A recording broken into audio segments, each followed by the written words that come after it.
السلام عليكم ورحمة الله وبركاته، حبايبي متابعين القناة. النهارده احنا في سوق العجيزي، سوق الطيور. هنا سوق البط التربية. البط ده فرنساوي. البط عاملة كام يا حاج؟ 40 جنيه. البط عاملة 40 فرنساوي جنيه. عامله 40 جنيه، بطه جميله. بط شكلها نضيف، فرز أول، فرز أول دي. فرز أول شكلها جميل. البط عاملة 40 جنيه. طب والكتاكيت دي؟ فرخ عامل 20 جنيه اهو.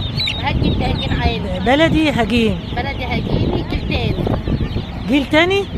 أول مرة أسمع عن جيل تاني ده. بعد الساسو. بعد الساسو. هجين ده تاني عادي. كتكوت جميل، بيشيل لحمة مش كده؟ بيشيل لحمة. بيشيل من كام كيلو؟ يعني 2.5 3 ما تغيبيش شويه ممكن يوصل ل 5 كيلو. بيشيل وزن لحم كتير.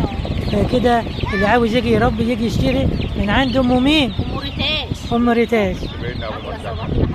ربنا يصلح حالها يا رب ويحسن يبيعهم كده ان شاء الله، ويجعل تصويرنا عليهم كده خير وليها ورزق ليها. حبايب قلبي، ده كان الفيديو بتاعنا النهارده مع ام ريتاج في الاسعار التربيه، بط الفرنساوي، بط التربيه والكتاكيت التربيه. حبايبي، الى ان نلتقي في فيديو اخر جديد، لكم مني الف تحيه والف سلام والى اللقاء.